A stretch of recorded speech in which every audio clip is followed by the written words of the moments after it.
Hello guys, मेरा नाम है दिलीप सराफ और आप देख रहे हैं मेरा यूट्यूब चैनल। दोस्तों, आज मैं बताने वाला हूं आपको कुछ खास। दोस्तों, आज सोशल मीडिया का जमाना है। हम सभी लोग सोशल मीडिया से जुड़े हुए हैं, लेकिन देख क्या रहे हैं? बाबू सोना, जादू टोना, चिपकाटी टाइप वीडियो। इससे क्या होने जाने को है? इसीलिए मैं लेकर आता हूं इतिहास से जुड़ी हुई ऐसी सच्ची घटना जो आपकी एजुकेशन से लेकर आपके लाइफ का टर्निंग पॉइंट साबित हो सकता है। दोस्तों, यह सारे इंफॉर्मेशन को निकालने में काफी समय लगता है और मैं चाहता हूं कि आप तक सही और सटीक इंफॉर्मेशन पहुंचा सकूं। इसीलिए मुझे भी काफी मेहनत करना पड़ता है। इसीलिए मेरे इस वीडियो को पूरा देखिए और इतिहास के पन्नों से कुछ सीखने का प्रयास कीजिए जो आपकी लाइफ का टर्निंग पॉइंट बन सकता है। आज मैं आपको इतिहास की एक ऐसी सच्ची घटना के बारे में बताऊंगा जो जुड़ा हुआ है हैदराबाद शहर से। इसको सुनने में आपको काफी मजा आएगा, तो बने रहिए मेरे इस वीडियो के साथ और शुरू करते हैं आज का वीडियो। दोस्तों, हम सभी को मालूम है भारत में मुस्लिम शासकों ने काफी समय तक अपना अस्तित्व जमाए रखा और यहाँ पर शासन किया और उसी इतिहास का हिस्सा है हैदराबाद शहर। दोस्तों, हैदराबाद शहर जिसे कौन नहीं जानता, इस शहर का इतिहास बहुत पुराना है। हैदराबाद के स्वतंत्र राज्य की स्थापना चंगेज खान ने सन 1724 ईस्वी में किया था। सैयद बंधुओं को गद्दी से हटाने में उनकी भूमिका महत्वपूर्ण थी। ये सन 1722 से सन 1724 ईस्वी तक मुगल साम्राज्य का वजीर रहा था और उसी समय 1724 ईस्वी में निजाम ने हैदराबाद पर अधिकार कर लिया और यही वह समय था जब दक्षिण भारत में हैदराबाद के स्वतंत्र राज्य की नींव पड़ी थी और हैदराबाद नगर उसकी राजधानी बना।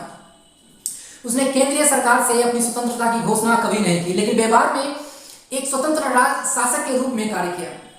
मुगल साम्राज्य काफी शक्तिशाली माना जाता था, लेकिन एक समय ऐसा था जब मुगल साम्राज्य कमजोर पड़ने लगी थी और चिलगोजे टाइप के उनके सफल सलाहकार उनके राज्य पर कब्जा करना शुरू कर दिया और यही कारण था कि हैदराबाद के वजीर ने मुगल साम्राज्य के हैदराबाद में स्वतंत्र रूप से काम करना शुरू किया। तब मुगल बादशाह ने व्यवस्था में अपनी प्रतिष्ठा की रक्षा करते हुए वहां के वजीर को निजाम उल मुल्क बना दिया। फिर बाद में उन्हें दक्कन का सूबेदार भी नियुक्त किया और उसे आसिफ जहां की उपाधि प्रदान की। उसके बाद उसे दक्कन के 6 सूबे भी दिए गए।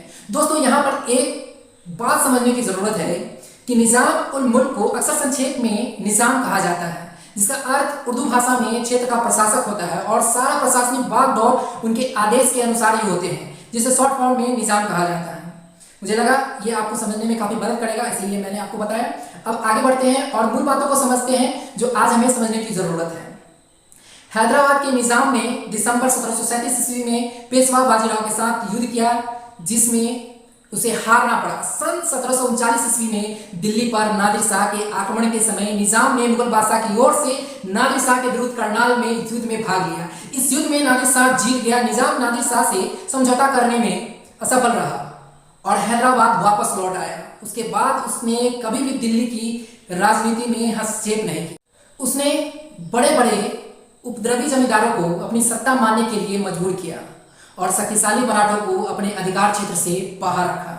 उसके बाद सन 1748 ईस्वी में कुछ ऐसा होता है, एक ऐसा टर्निंग पॉइंट आता है जिससे आज के समय में सीख लेने की जरूरत है कि जब दो लोग आपस में लड़ते हैं तो उसका फायदा कोई और उठा ले जाता है। सन 1748 ईस्वी में निजाम उल मुल्क की मृत्यु के बाद हैदराबाद भी उन्हीं विघटनकारी नीतियों और शक्तियों का शिकार हो गया जो दिल्ली में सक्रिय था। उनके पुत्र नासिर जंग और पौत्र यानी कि पोता मुजफ्फर जंग में गद्दी के लिए संघर्ष हुआ। इस संघर्ष में नासिर जंग ने अंग्रेजों से सहायता ली और मुजफ्फर जंग ने फ्रांसीसियों से सहायता प्राप्त की, जिसके परिणाम स्वरूप हैदराबाद की राजनीतिक दुर्बलता सामने आ गई। साथ ही विदेशी व्यापारी कंपनियों को भारत के आंतरिक मामलों में हस्तक्षेप करने का मौका भी मिल गया। दोस्तों, यहाँ पर एक बात सीखने की जरूरत है कि जब अपने अंदर अगर हौसला नहीं है तो आप कितने भी बड़े साम्राज्य के मालिक क्यों ना हो, इसको व्यवस्थित नहीं रखा जा सकता। एक साम्राज्य को चलाने के लिए सीने में आग होनी चाहिए, खुद पर भरोसा होना चाहिए और वही भरोसा की कमी उसमें थी, जिसके कारण वह दूसरों की मदद लेने पहुंचा। लेकिन जब आप दूसरों से मदद लेने पहुंचते हैं तो आपकी कमजोरियों को सामने वाला भांप लेता है और समय आने पर उसका फायदा उठाता है। उसके बाद हैदराबाद का कोई भी शासक योग सिद्ध नहीं हुआ, जिसका परिणाम यह हुआ सन 1798 ईस्वी में हैदराबाद के तत्कालीन निजाम ने वेलेज अली से सहायक संधि को स्वीकार कर लिया। तब से हैदराबाद के शासक अंग्रेजों पर आश्रित हो गए। इस सारे घटनाक्रम से हमें सीख लेनी चाहिए कि कितना भी आपस में लड़े, लेकिन जब अपने परिवार, समाज या फिर देश की संप्रभुता का सवाल हो, उस समय एकजुट होना ही बुद्धिमानी है। यह आज सारी राजनीतिक पार्टियों के साथ साथ हर एक व्यक्ति विशेष को समझना चाहिए, नहीं तो अपनी सोने की चिड़िया को कोई और उड़ा ले जाएगा। जैसे अंग्रेजों ने भारत को लूटा और सोने की चिड़िया कहे जाने वाली भारत को यहाँ के कुछ मुस्लिम शासकों की गलतियों के कारण और नेताओं की अपनी राजनीति चमकाने के चक्कर में आर्थिक रूप से कमजोर बना दिया। नहीं तो एक समय ऐसा था जब अमेरिका और भारत की मुद्रा लगभग एक समान थी। कुछ कमियों और कुछ गलतियों के कारण मानो जैसे अपनी सोने की चिड़िया कोई उड़ा ले गया हो, ऐसा प्रतीत होता है। मेरे प्यारे दोस्तों, आपने इस घटना से क्या सीखा, फटाफट से कमेंट करके बताइए। और जब आप यहाँ तक आ चुके हैं तो इस चैनल को सब्सक्राइब कीजिए, ताकि और भी इतिहास से जुड़ी हुई जानकारियाँ मैं आप तक पहुँचा सकूँ। और जब आप मेरे इस चैनल को सब्सक्राइब करेंगे तो मेरे मन में लड्डू फूटेंगे, और वो भी मोतीचूर वाले। इसीलिए मेरे मन में मोतीचूर के लड्डू फूटे, इसीलिए खूब फोड़िए, पटाखे की तरह फोड़िए, सब्सक्राइब बटन को दबा दबा कर फोड़िए। तब तक के लिए जय हिंद दोस्तों।